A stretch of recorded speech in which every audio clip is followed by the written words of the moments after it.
ನಮಸ್ಕಾರ. ಕೋಲಾರ ಜಿಲ್ಲೆಯ ಆತ್ಮೀಯ ನಾಗರಿಕ ಬಂಧುಗಳೇ, ನಾನು ಡಾಕ್ಟರ್ ಎಂ.ಆರ್. ರವಿ, ನಿಮ್ಮ ಜಿಲ್ಲಾಧಿಕಾರಿ ಮಾತಾಡ್ತಾ ಇದ್ದೇನೆ. ನಾವೆಲ್ಲರೂ ಬೇಸಿಗೆಯ ಹೆಚ್ಚಿನ ತಾಪಮಾನವನ್ನ ಇಂದು ಎದುರಿಸ್ತಾ ಇದ್ದೇವೆ. ಈ ಹಿನ್ನೆಲೆಯಲ್ಲಿ ಜಿಲ್ಲಾ ಆಡಳಿತ ಈಗಾಗಲೇ ಮುನ್ನೆಚ್ಚರಿಕೆ ಕ್ರಮವಾಗಿ ಹಲವಾರು ಸುಧಾರಣೆಗಳನ್ನ ಕೈಗೊಂಡಿದೆ. ನಿಮ್ಮ ಆರೋಗ್ಯ ಮತ್ತು ಸುರಕ್ಷತೆಗಾಗಿ ಕೆಲವು ಮುನ್ನೆಚ್ಚರಿಕೆಗಳನ್ನ ತಾವು ಪಾಲಿಸಬೇಕು ಅಂತೇಳಿ ನಾನು ವೈಯಕ್ತಿಕವಾಗಿ ವಿನಂತಿ ಮಾಡಿಕೊಳ್ತೇನೆ. ಮುಖ್ಯವಾಗಿ ದಿನಪೂರ್ತಿ ತಾವು ಹೆಚ್ಚು ನೀರನ್ನ ಕುಡಿಯುವ ಅಭ್ಯಾಸವನ್ನ ಬೆಳೆಸಿಕೊಳ್ಳಿ.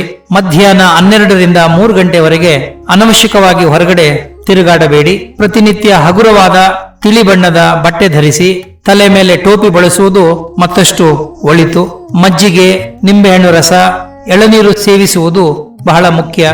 ಇಂತಹ ದಟ್ಟ ಬಿಸಿಲಿನ ಕಾಲದಲ್ಲಿ ಗರ್ಭಿಣಿಯರು, ಅನಾರೋಗ್ಯ ಪೀಡಿತರು, ವಯೋವೃದ್ಧರು ಅವರು ಕೂಡ ಬಿಸಿಲಿನ ತಾಪದಿಂದ ನರಳದೇ ಇರುವ ಹಾಗೆ ನೋಡಿಕೊಳ್ಳುವುದು ನಮ್ಮ ಜವಾಬ್ದಾರಿ.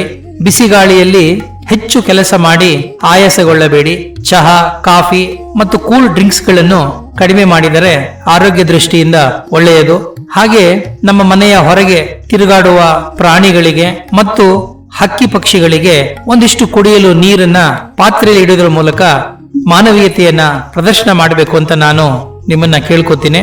ಯಾರಿಗಾದರೂ ಬಿಸಿಲಿನ ತಾಪ ಹೆಚ್ಚಾಗಿ ತಟ್ಟಿದಲ್ಲಿ ತಕ್ಷಣ ಅಂತವರನ್ನ ತಂಪಾದ ಸ್ಥಳಕ್ಕೆ ಕರೆದೊಯ್ಯುವ ಕೆಲಸವನ್ನ ಮಾಡುವುದು ಬಹಳ ಮುಖ್ಯ. ಇಂತಹ ತುರ್ತು ಸಂದರ್ಭವನ್ನ ಎದುರಿಸಲು ಜಿಲ್ಲಾಡಳಿತ ನಿಮ್ಮೊಂದಿಗೆ ಸದಾಕಾಲ ಸನ್ನದ್ಧವಾಗಿರುತ್ತೆ. ಆದಾಗ್ಯೂ ನಿಮಗೆ ಏನಾದರೂ ದೂರುಗಳಿದ್ದರೆ ತಕ್ಷಣ ನೀವು ನಮ್ಮ ತುರ್ತು ನಿರ್ವಹಣಾ ಕೇಂದ್ರಕ್ಕೆ ಅಥವಾ 102 ಇಲ್ಲಿಗೆ ದೂರವಾಣಿ ಮೂಲಕ ನಮಗೂ ಮಾಹಿತಿಯನ್ನ ನೀಡಬಹುದು. ನಿಮ್ಮ ಸುರಕ್ಷತೆ ನಮ್ಮ ಹೊಣೆಗಾರಿಕೆ. ನಮಸ್ಕಾರ.